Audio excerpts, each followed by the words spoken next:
Carta Capital está na sede da Federação das Indústrias do Estado de São Paulo, promovendo a terceira parte de seu ciclo de debates Um Projeto de Brasil. E eu tenho ao meu lado o deputado Lucas Ramos, ele é do PSB de Pernambuco, presidente da Comissão de Trabalho da Câmara dos Deputados. Deputado, seja muito bem-vindo a este evento de Carta Capital. Gostaria de ouvi-lo, em primeiro lugar, sobre a importância de estarmos aqui hoje celebrando os 30 anos da revista e, ao mesmo tempo, discutindo um projeto de Brasil. A iniciativa da revista Carta Capital em trazer esse tema para o coração econômico do nosso país, em São Paulo, e reunir empresas, representantes do governo, do Poder Legislativo, que a presença da Câmara dos Deputados se faz importante também para que esse debate seja rico dos desafios que a gente enfrenta atualmente, mas sobretudo do cenário que está por vir, de um futuro que está completamente ligado à tecnologia, exatamente a mudança do comportamento dos consumidores, da prestação de serviço, da diminuição da distância entre a empresa e o cliente e a necessidade de se modernizarem. É louvável que essa iniciativa da Carta Capital, em parceria com a Fiesp, ela traga bons frutos para que a gente possa olhar, para um horizonte mais oportuno, que seja de justiça para todos. Carta Capital celebra os seus 30 anos e, por que não, olha para os próximos 30 anos, pensa o Brasil que queremos construir nesses próximos 30 anos. E talvez não haja um momento mais propício, deputado, para promovermos este evento, momento em que o Congresso Nacional se prepara para votar, para discutir uma regulamentação da inteligência artificial, e isso tem tudo a ver com o mundo do trabalho, mas também vimos nas últimas semanas uma mobilização como há muito tempo não era vista, especialmente nas redes sociais, em torno dessa bandeira do fim da jornada de trabalho 6x1. Como o senhor, na condição de presidente da Comissão de Trabalho da Câmara, tem acompanhado essa mobilização social em torno de uma pauta tão cara a uma parcela expressiva da sociedade brasileira?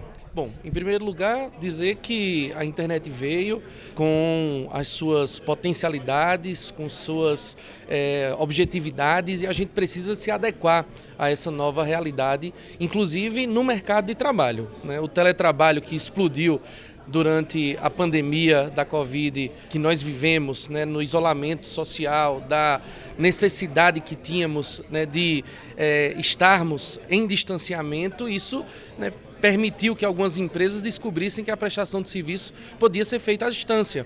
Mesmo depois da retomada econômica, a gente percebeu que algumas empresas mantiveram essa política, ou pelo menos numa jornada reduzida de trabalho presencial, em complementação com a jornada de trabalho doméstica, onde o trabalhador quiser prestar o serviço.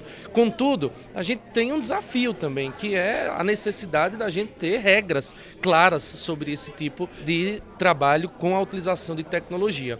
E com a chegada da inteligência artificial a esses equipamentos, sobretudo na captação de dados, de comportamento dos consumidores, dos usuários, nós temos a certeza de que o Congresso Nacional, atento a essa necessidade, ele vem debatendo profundamente o assunto da regulamentação do IA. Eu, particularmente, estive em missão com senadores e deputados em Washington no início do ano, participei a convite do Movimento Brasil Competitivo justamente para que a gente pudesse ter uma maior clareza sobre o assunto, junto a empresas como Google, Amazon, Microsoft, entre outros desenvolvedores de tecnologia que utilizam IA em seus equipamentos, e nós então demos subsídio para que o senador Eduardo Gomes, relator da matéria no Senado Federal, pudesse apresentar o parecer ao projeto de lei que regulamenta a IA no Brasil. Nós, na Câmara dos Deputados, estamos ansiosos, porque não sabemos ainda qual será o texto apresentado, porque precisa ser aprovado ainda na comissão pertinente e, posteriormente, no plenário do Senado Federal, para que, então, a Câmara dos Deputados possa fazer a apreciação da matéria. Mas, em conjunto com o Senado, a gente está buscando o entendimento de apresentar emendas, de colocar sugestões sobre a mesa, para que possa incorporar já no relatório do parecer do senador Eduardo Gomes. E para a gente também fica o desafio muito claro de que, se a redução da jornada de trabalho é uma tendência mundial, o parlamento precisa discutir a matéria. Nós aqui não estamos julgando o juízo, né, da materialidade de sermos contra ou de sermos a favor. Esse é o momento da gente debater a matéria.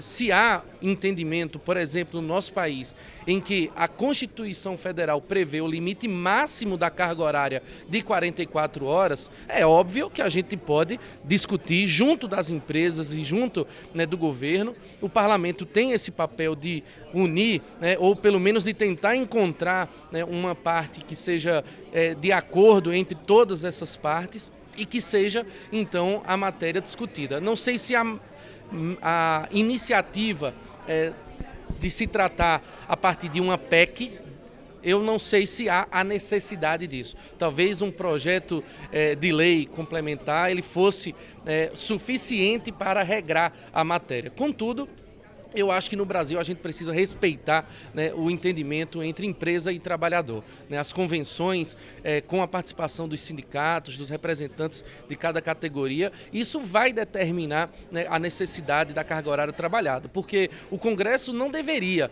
versar sobre, por exemplo, o comércio abrir ou fechar. Nós já fazemos isso quando definimos, por exemplo, a quantidade de feriados que existem no nosso país, o que impacta diretamente o comerciário. E isso traz um prejuízo ou uma oportunidade de negócio muito grande para essas empresas. No ramo da gastronomia e da hotelaria, adoram quando existem esses feriados porque movimenta a economia nesses segmentos. Mas, por outro lado, os comerciários têm um prejuízo. Então, é esse equilíbrio que a gente tenta encontrar lá no Parlamento, na Câmara dos Deputados e no Senado Federal, e o Congresso Nacional está atento a todas essas movimentações.